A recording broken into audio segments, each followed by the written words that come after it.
You've just woken up, but don't get too excited. There's no sunlight streaming through lace curtains here. The light that greets you is more of a hesitant gray smear that creeps through the grime-caked window like it's afraid of catching something. And frankly, it should be, because congratulations, you're not in your nice clean bedroom with Wi-Fi and a coffee machine. You're in a Victorian London brothel. It's the late 1800s, the height of empire, industry, and absolutely abysmal sanitation. Before we go any further, do me a favor, like this video if you're already feeling slightly itchy just from the mental image, and drop a comment telling me where you're watching from and what time it is, because somewhere out there, someone's about to go to bed, and here I am, about to hand you nightmares about chamber pots. Now, take a deep breath. No, actually, maybe don't. The air in here is a soup of candle smoke, cheap perfume, damp plaster, and the faint sour tang of last night's gin being sweated out of the mattresses. You share a room with two other women, and the three of you are crammed into a space so small that rolling over in your sleep risks elbowing someone in the ribs. The beds, if you can call them that, are narrow, sagging, and host to a thriving population of bedbugs that treat your skin like an all-you-can-eat buffet. This is your home, although the building is owned, controlled, and ruthlessly managed by the madam. Rent for your room isn't deducted weekly. Oh no, it's taken daily, directly from your earnings, along with fees for candles, laundry, if you can call waving your dress over a washtub laundry, and the coal for the tiny grate that gives off more smoke than heat. The first sound you hear in the morning isn't birdsong, it's coughing, a deep, rattling chorus from down the hall as the other girls and a few of the older gentlemen regulars hack their way into the day. Tuberculosis is the soundtrack of Victorian London, and you're living right in the middle of it. You pull the thin, scratchy blanket up over your shoulders, but the room is icy. Coal's too expensive to waste on mornings. You save it for the late hours when the paying customers expect a bit of warmth, along with whatever else they've come for. Your first job of the day? Not what you think. Before there's any glamour, spoiler, there is none. There's cleaning. Not because the madam cares about hygiene in the modern sense, she doesn't, but because a brothel that smells too much like a cesspit drives away the higher-paying customers. You fetch the slop bucket from under the bed and carry it, careful not to spill, down the crooked staircase. The floorboards groan under your feet, each one a reminder that this place has been here for decades, absorbing every noise, smell, and stain of its history. Outside in the alley, the morning fog is thick, laced with the stench of coal smoke, horse manure, and rotting food. The gutters run with a foul trickle of God knows what, and you add your contribution to the stew with a practiced flick of the wrist. Across the lane, a fishmonger is already shouting his wares, his voice cutting through the fog like a rusty knife. He's been here longer than you've been alive, and his smell, a blend of old herring and unwashed wool, could be weaponized. Back inside, you help light the hall lamps, trim wicks, and carry in buckets of water from the pump. The pump handle is cold and stiff, and the water is colder still, straight from the depths of a pipe that's seen better decades. You splash a little on your face, not to wash exactly, but to trick your body into feeling more awake. Soap is a luxury, reserved for when you know you'll be seeing one of the gentlemen who actually notices such things. By mid-morning, the madam appears. She sweeps down the staircase like a queen surveying her court. If queens wore a silk dressing gown over corsets that looked like they'd been through a small war, her eyes miss nothing. She checks the front parlor first, making sure the lamps are lit, the curtains drawn just enough to hide the street, and the furniture dusted. This is the bait shop window, the room designed to look inviting, even respectable, to lure in those who might otherwise hesitate. She gives you a look. Smile more, she says, though it's too early for customers. Smiling isn't for them, it's for her. A constant reminder that you are a product to be packaged, sold, and delivered with the right amount of charm. Around you, the other women are starting their own routines. Some are brushing out their hair in long practiced strokes. Others are patching stockings or sewing up seams in their dresses where last night's work got a little too enthusiastic. One girl, barely out of her teens, sits silently by the fire, staring into the embers. You know better than to ask. Here, everyone's got a story, and most of them are the kind you keep locked away to survive. The food situation: picture the cheapest bread you've ever bought. Then imagine it's been left out overnight in damp air. That's breakfast. If you're lucky, there's a bit of cheese to go with it. The hard, waxy kind that tastes faintly of sawdust. You chew slowly, not because it's delicious, it isn't, but because you know you won't be eating again until late tonight. The morning hours are quiet, but they're heavy with anticipation. The madam likes to say, you make your money at night, but you keep it in the morning. Translation: this is when the regulars drop by for a quick visit before work, or when travelers from the nearby coach station wander in with coins to burn. The fire's stoked just enough to be cozy. The gin bottles on the sideboard are already half full, and you're expected to be ready. Hair neat, dress clean enough, smile in place. And this, unfortunately, is where your day really begins. It's still morning, but the first customer has already arrived. You can tell by the sound of the front door bell and the subtle shift in the air. Conversation dies down in the hallway. A few women straighten their posture, others adjust their hair. The madam, of course, is already in position at the reception room, a thin smile fixed on her face, like it's been painted there overnight. Today's first visitor is a businessman, the kind with a watch chain hanging from his waistcoat and a permanent smirk. He smells faintly of tobacco and strongly of entitlement. The madam greets him warmly because he's a regular, and more importantly, a regular who pays promptly. He chats with her for a moment, eyes already scanning the room like he's deciding on fruit at the market. This is the first thing you learn here. In the madam's eyes, your inventory.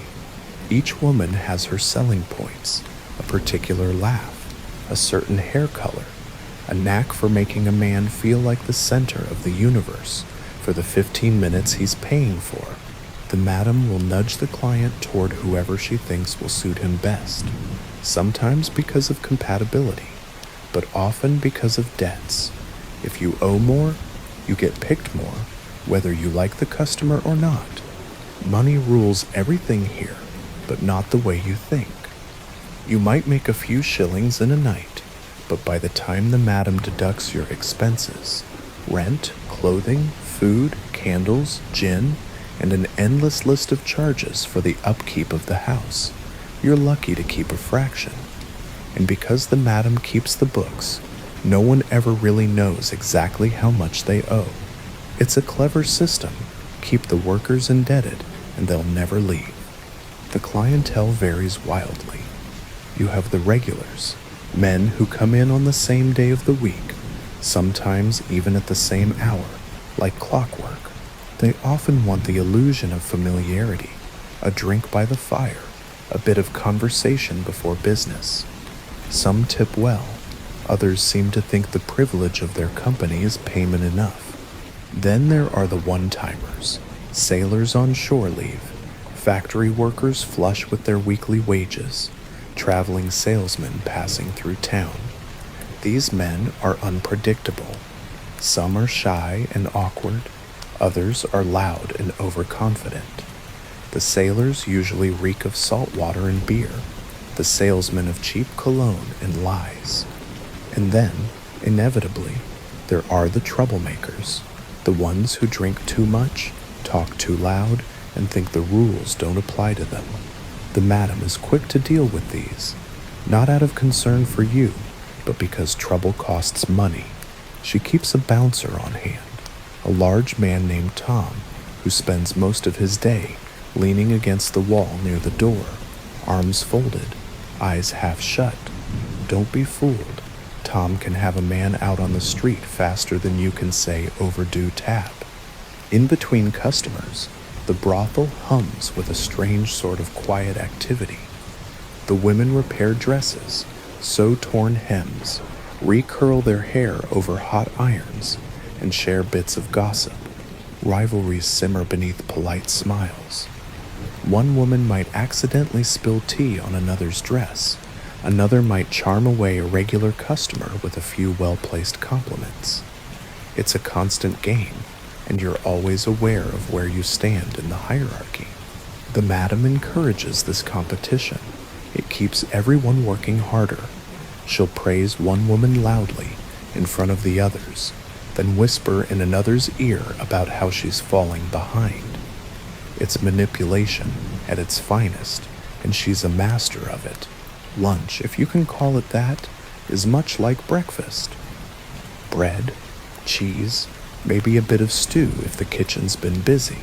Again, it's not a gift, it's an expense, and if you dare complain about the quality, the madam will remind you, in no uncertain terms, that you're welcome to find your meals elsewhere, knowing full well that elsewhere is the cold, wet streets.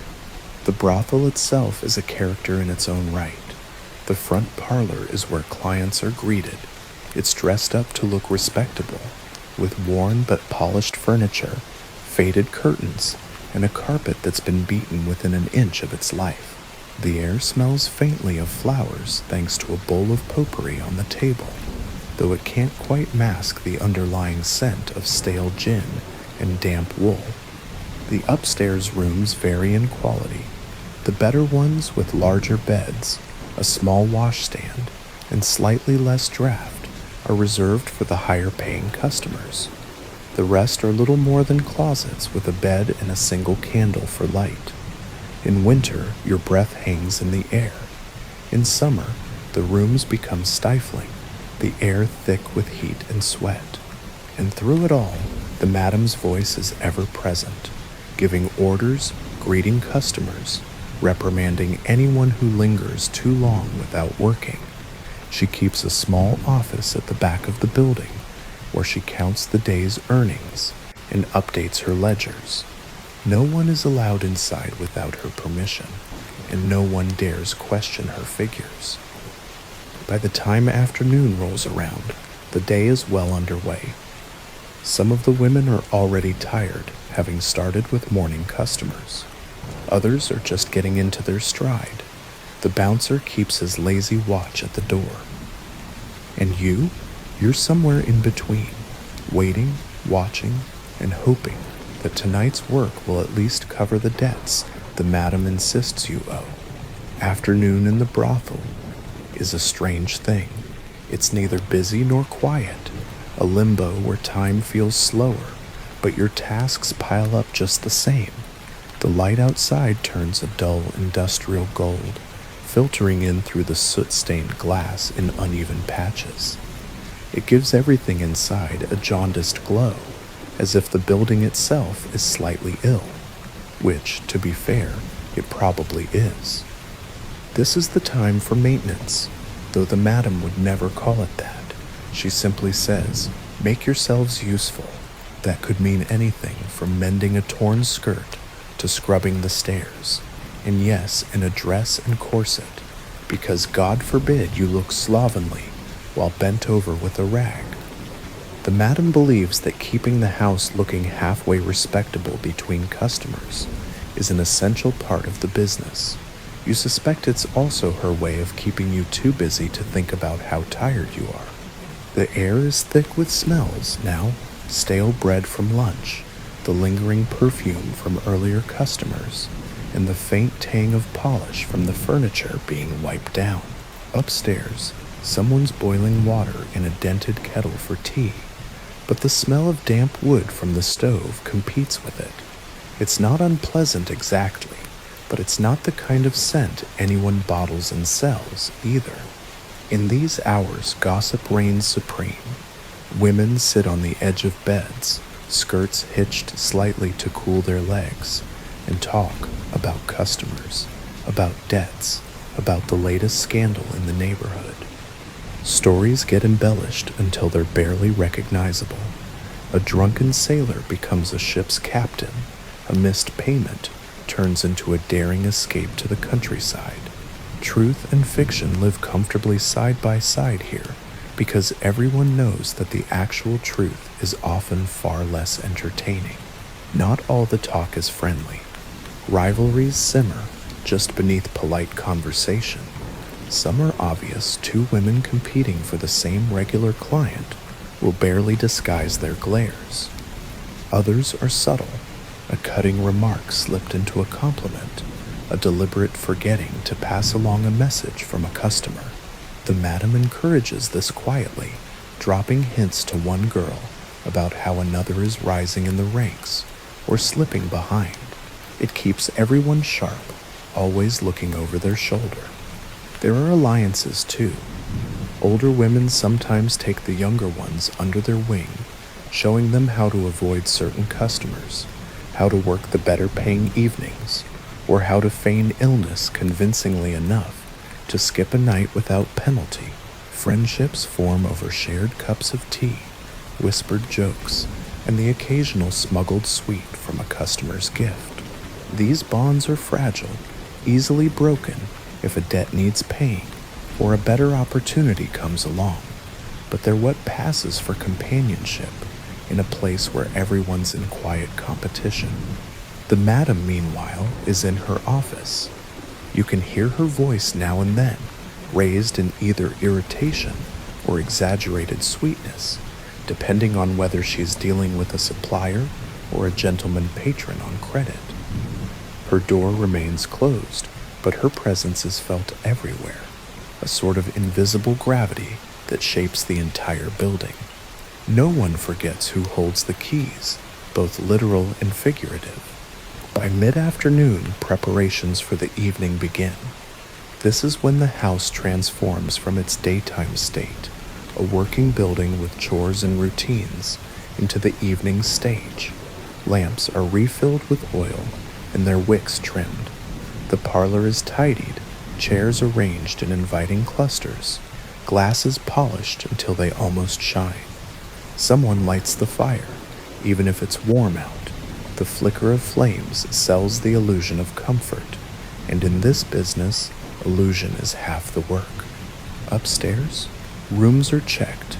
Sheets are shaken out and smoothed over mattresses, though not always replaced. Curtains are pulled close to shut out the growing dusk. Small touches, a comb left on a washstand, a bottle of scent placed within reach, are staged like props in a theater production. Everything must look just right for the paying audience, even if the reality is fraying at the edges. Then there's you. Getting ready isn't just about clothing, it's about armor. The corset is laced a little tighter, the skirt brushed free of dust, the hair pinned more carefully. Powder hides the day's fatigue. Rouge gives the illusion of warmth to pale skin. You dab perfume at your wrists and throat, hoping it masks the scent of the coal fire and the faint damp that clings to your dress. But the real preparation is mental. You brace yourself for the long hours ahead, for the smiles you'll have to hold, the conversations you'll repeat, the demands you'll meet without hesitation. The afternoon lull is deceptive.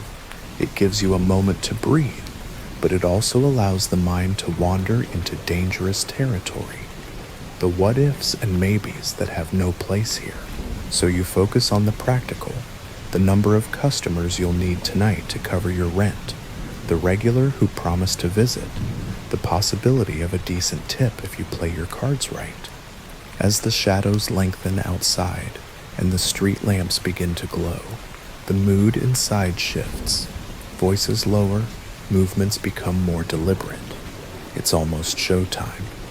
The door will open soon to the first wave of evening customers, and everything you've done today, the cleaning, the gossip, the careful preparation, will fade into the background as the real work begins. And you know that by midnight, you'll be wishing for the slow hours of the afternoon all over again. Evening in the brothel isn't something that starts all at once. It seeps in slowly, like the fog from the street outside. The light from the lamps takes on a warmer, flickering tone. The air thickens with heat, perfume, and the sharp tang of spirits being poured into glasses. The door opens more often now, and each time it does, the street noise briefly leaks in. The clip-clop of horses, the shouts of costermongers selling off the last of their goods, the drunken laughter from the nearby tavern. Then the door closes, and you're back inside the world of the house. The first wave of customers is often the most mixed. There are the early birds, men who don't want to be seen here too late at night, perhaps because they've got wives at home, or because they don't want to drink themselves into oblivion before they make their selection. They come in sober, dressed neatly, speaking quietly. Some ask for the same girl every time. Others like to browse as if the women here were books on a shelf. Mixed in with them are the tavern spillovers, men already half drunk, loud, boisterous, slapping coins onto the table like they own the place.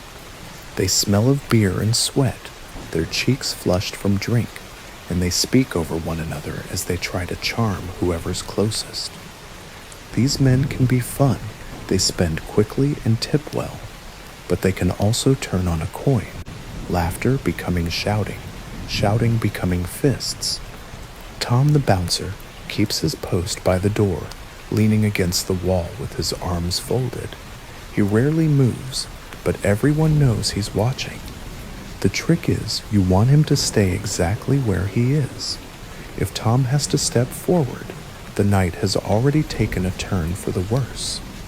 By now, the rooms upstairs are in constant rotation.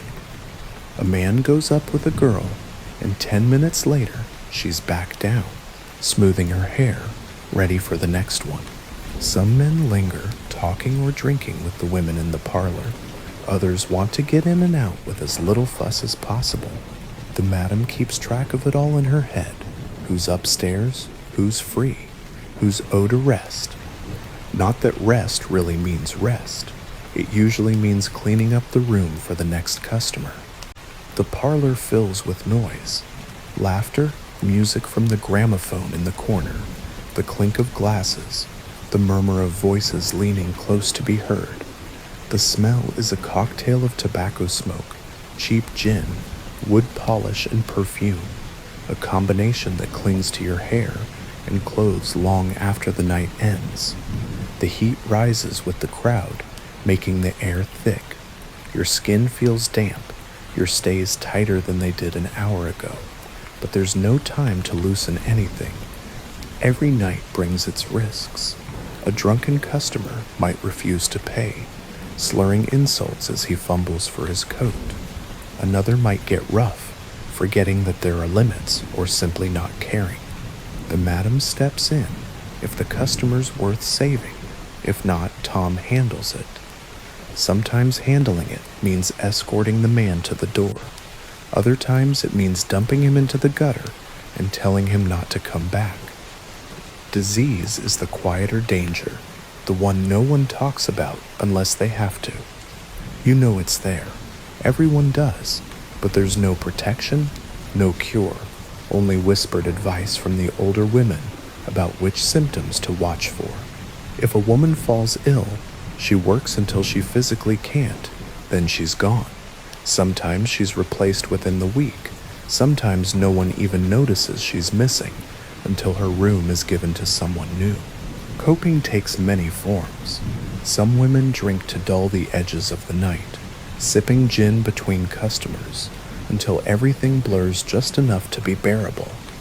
Others build little routines, a certain song hummed under the breath, a phrase repeated silently like a charm. A few keep their humor sharp, trading jokes with each other in the hallway between rooms.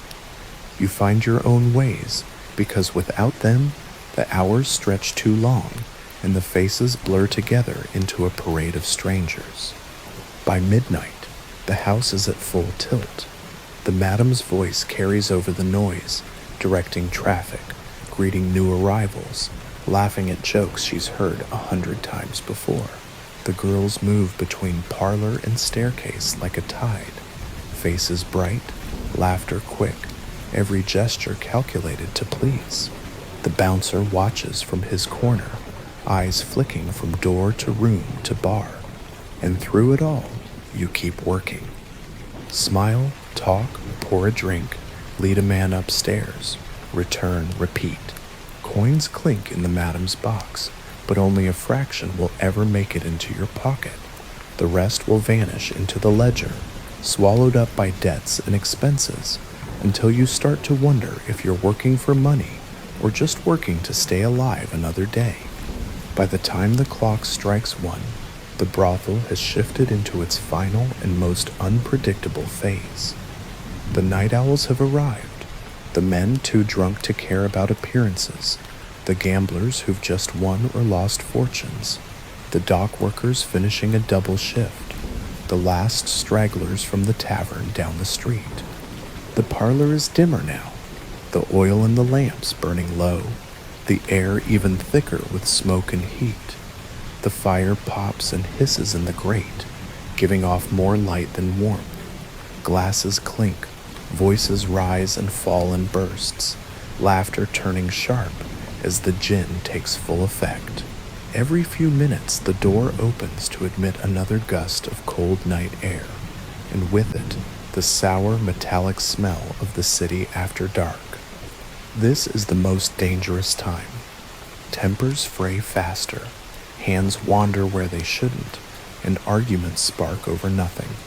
A misplaced glance, a joke taken the wrong way. Tom, the bouncer, is more alert now, his posture straighter, eyes scanning the room. He knows that at this hour, one wrong word can turn the parlor into a brawl. You're tired, more tired than you were yesterday, and less tired than you'll be tomorrow. Your feet ache, your corset pinches, your throat is dry from talking over the noise. But the work doesn't stop. A new customer arrives, and you paste on the smile again, leading him upstairs while your mind drifts elsewhere, to the cold water waiting in the wash basin, to the brief silence you'll have when the last door closes. Upstairs, the rooms are warm from constant use.